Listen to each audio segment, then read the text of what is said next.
Hey guys, what's going on? Paul here. Welcome back to another Cardano podcast. And in this one, I am getting to bring on a guest who is deep down in the research behind Cardano and knows a lot about where Cardano is going to go. And I'm delighted to be able to get some of his time.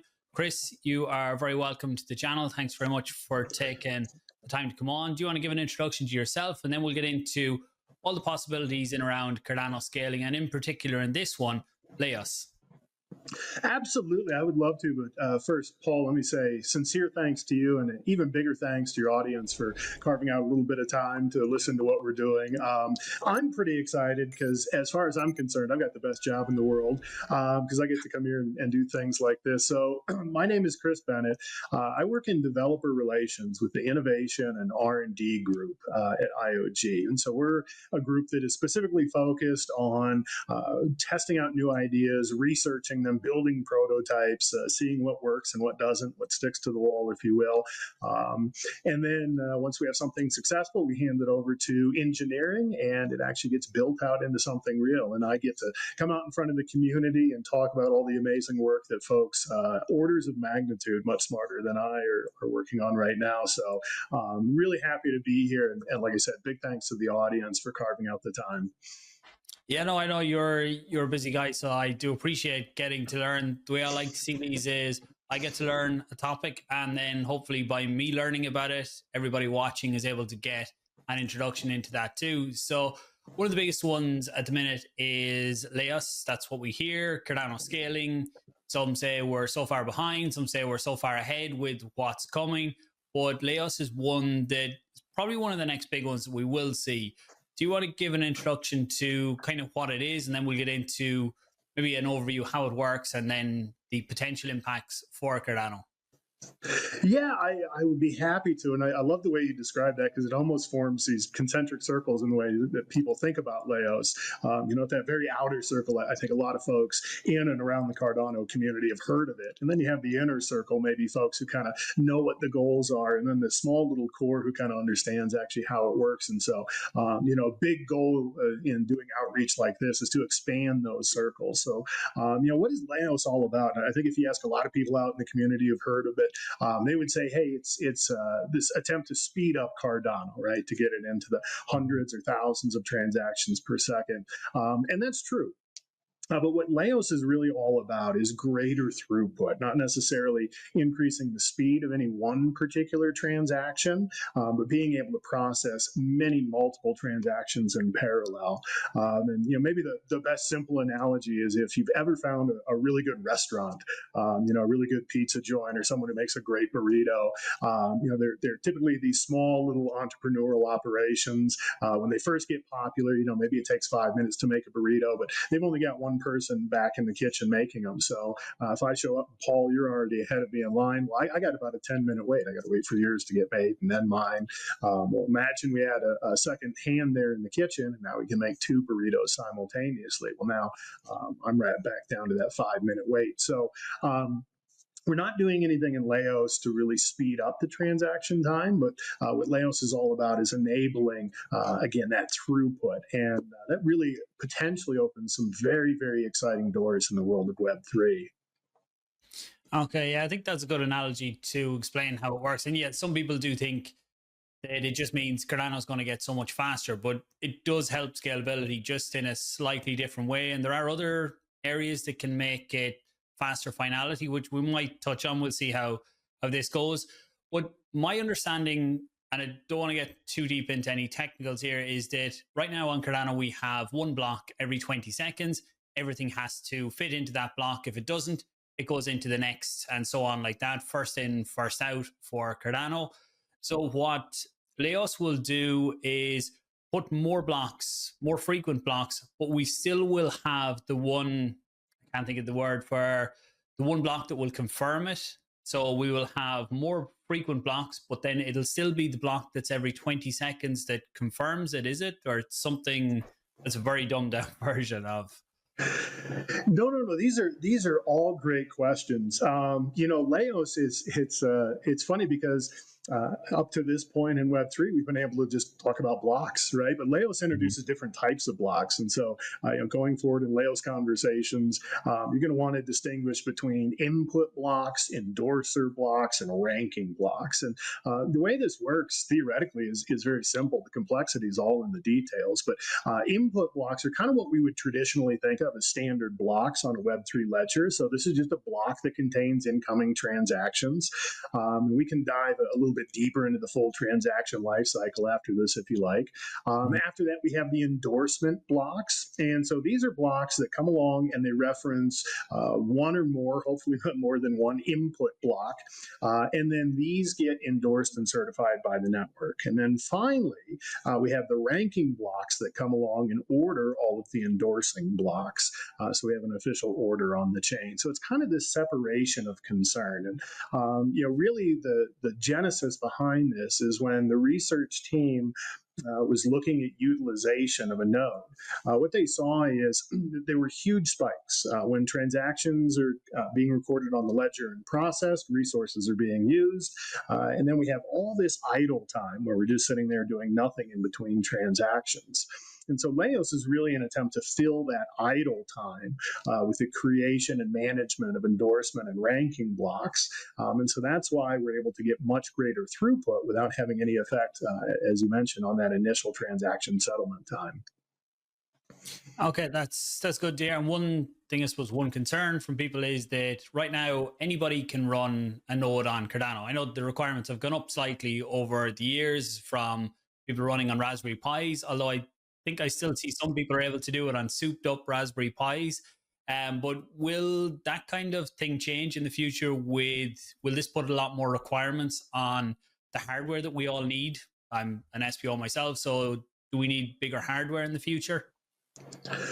Very likely not. There is one potential area of concern depending on how nodes are being hosted, and that is egress bandwidth. We will see an increase in egress bandwidth or bandwidth leaving the node, and that's because, as I just mentioned, we're filling that time that has been traditionally idle with a lot of ranking and voting and consensus and endorsement. So there's a lot more traffic going back and forth. Now, depending on how you're hosting your node, this could be a relatively large concern, and this may not be a concern at all. Different hosting providers have very, very different cost schedules and allowances around egress bandwidth.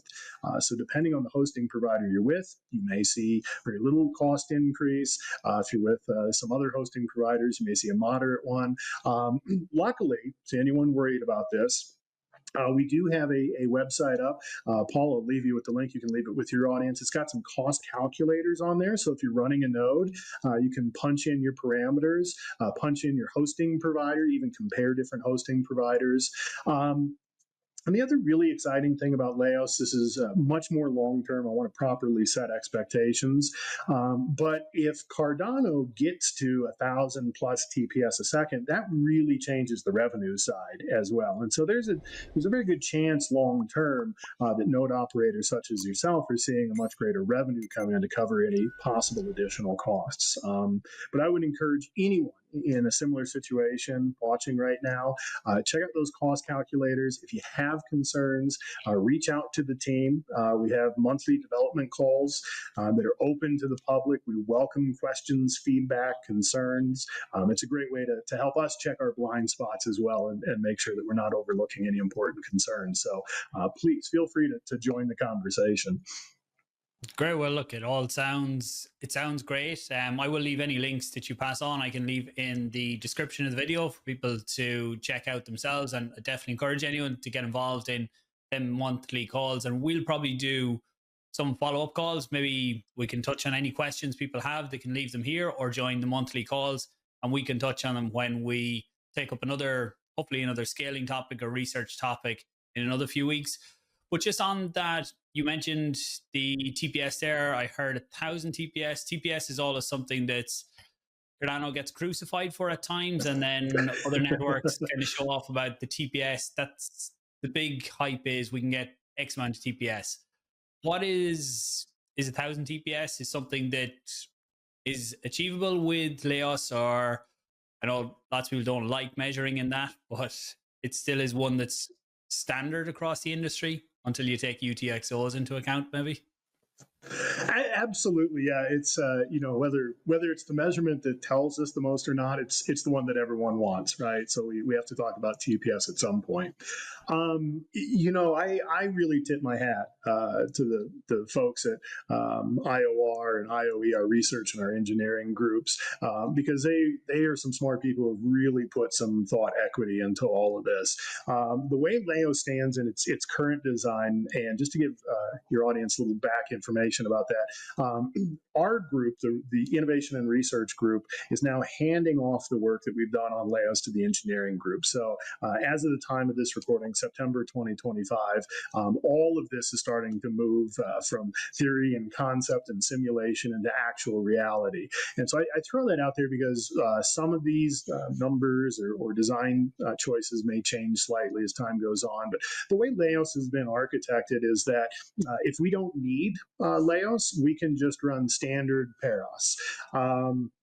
At the time when that's not sufficient to handle transaction volume, there's several different variants of LEIOS that can kick in. And so at the lowest level, we see, and this is probably what we'll see initially, we see a LEIOS that can take us into hundreds, low thousands of transactions per second. Beyond that, we've seen simulated versions and configurations of LEIOS that get into low five figures, so 10,000, 11,000 TPS.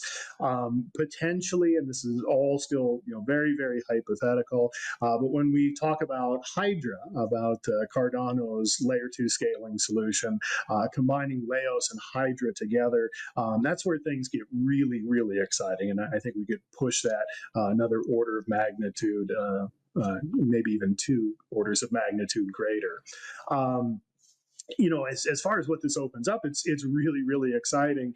It's not just the traditional use cases, DeFi, stable coins, DEXs, of course, all of those can benefit.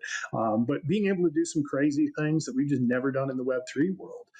Back in the spring, the team had an offsite in Edinburgh, and in a casual conversation, we kind of mentioned, boy, if we can actually see this kind of TPS in the real world, that gives us Cardano the ability to go out there and simulate every retail credit card payment in the United States. Think about what you can do with that kind of throughput, and all of a sudden you see Web3 entering new horizons. Yeah, it's really exciting to see that we are getting towards them stages. I've been in Cardano a lot of years now, so you hear about what's coming in the future and timelines on this. I know I can't hold you to. You said it's just been handed off to the development. I know Charles has talked about, is it Sun? I can't remember, some reference to basically 24/7 development going forward. So what is the kind of timelines on this? Yeah, so what you've heard Charles mention, and you'll hear a lot of this in our messaging going forward, is our follow the sun development model, which is, we are a truly global company. And so that means, somewhere, at any given moment in time, there is someone working on LEIOS. And we're just about to, coming up next quarter, launch a dashboard site as the handover to engineering is completed. So anyone who's interested in following timelines, developments, you'll be able to go to this dashboard site. Paul, once it launches officially, I'll circle back, share that link with you. You'll be able to see, what PRs are being filed in the GitHub repo and who's addressing them, and even jump into a discussion there and share your thoughts. On the current LEIOS site that we have right now, there is a roadmap. You can see all the stages, how everything is laid out. So, of course, every plan is great and flawless until it meets reality that first time. So I'm sure that we're going to see some changes along the way. I can say that Charles is very committed to seeing LEIOS out in the ecosystem sometime in 2026. So for anyone who wants to kind of follow along at a more granular level, please, like I said, this is we're trying to do this as transparently as we can to get as much community involvement as we can. And I would say that's probably the best way to stay abreast of the low-level timelines. Great. Yeah, the dashboard sounds really good. It's something that I can probably check in on in some of my more regular videos just to see and give quick updates on what's the latest over there. And definitely if we can see, I think you mentioned there'll be different versions of LEIOS coming out. So it will gradually, I suppose, expand over time as well, is it? You mentioned a couple of hundred exactly. Yeah, the plan is Oh, I'm sorry. I had a little audio cut out on my end. Yeah, the plan is to release Leos in different stages, right? So, for example, no reason to day one release a version of Leos that can handle 10,000 plus TPS, putting unnecessary strain and cost and burden on the node operators and dApp developers when we're just not at that level of traffic yet. So Leos has been designed to scale with Cardano far into the future at whatever level we can scale up the network at, which is hopefully a very, very rapid one. And I'm very confident when Leos becomes a reality, this is going to be a fundamental game changer in the Web3 world. Of course, I am a bit biased, but no, I like that confidence, especially coming from someone who's deep in the know. Two other areas, I suppose, that kind of, for me anyway, I get questions from is the size of the ledger then. So at the minute, things are fine. The ledger is growing fairly slowly. It's growing steadily, I suppose.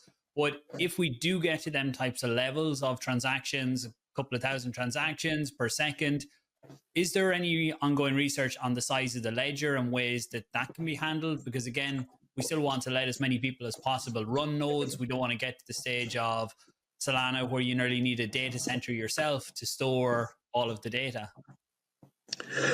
Absolutely. So what I'll say about that is, if you look at any of the work streams that we tackle, they tend to be focused on solving one particular problem. And so Leos is all about throughput.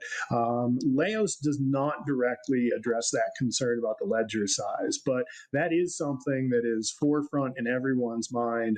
And there are discussions and different research initiatives underway to help tackle that. So, I know it's not the ideal technical response, but I'm of the opinion that, boy, if that's a problem we have to face sooner rather than later, that's a great problem. But it's one we're actively aware of. And again, anyone in the community interested in following these things, again, we're trying to be as transparent as possible. So I would encourage you to jump in, see some of our work streams, contact us, reach out to me directly. I can get you connected with some of the right folks at IOG or in the larger community, because we want to make sure everybody's concerns are heard. Yeah, look, I'm of the same opinion. I think if we get to that problem anytime soon, then it's a good problem to have. It means we are seeing a lot more action on chain, a lot more people getting involved, processing transactions, and in time, I think that reduces the fees on the network because they can be reduced when there's more transactions going through, which is all good for the network, because more activity attracts more people into it, is the way I see it. And we're not just a ghost chain anymore, as we're referenced to at times. But the other one then is, again, this is outside of Leos, but I suppose Leos leads on to it, is Finality. We touched on small bits of it, and I think, is it Preos looks at Finality, and can they work in tandem in time? Yeah, absolutely.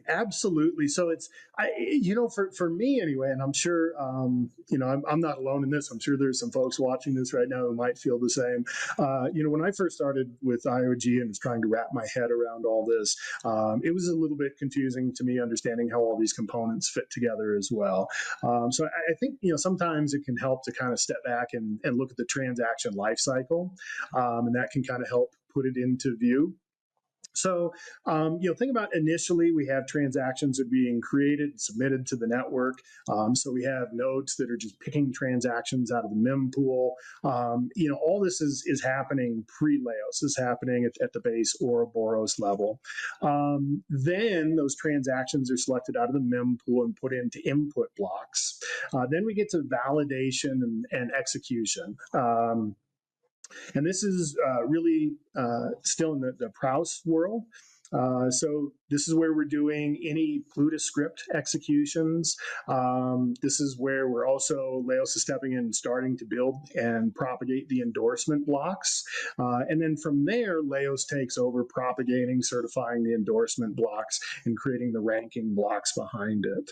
And so like I mentioned earlier, it's been designed in this very modular way so that if we don't need Leos, if the network throughput at any given time doesn't require what Leos brings to the table, stable, we can just kind of turn it off, have it go to sleep, and then you're still running on Prouse. When we get to the point that we're no longer able to handle the throughput without Leos, then Leos can kind of automatically be layered in. So really, really neat design the way it came out, and a lot of room in the future to scale it up, as I mentioned, especially when you start combining it with other components, layer 2 solutions, etc. Okay, and just on Finality for the foreseeable, is it still kind of 20-second blocks is for getting included into the blocks, or will that change in time? No, so I shouldn't say that will never change, but it's part of Leos that will never change. Leos is assuming that there's no change happening at any level below it, and so that's kind of what I was talking about initially.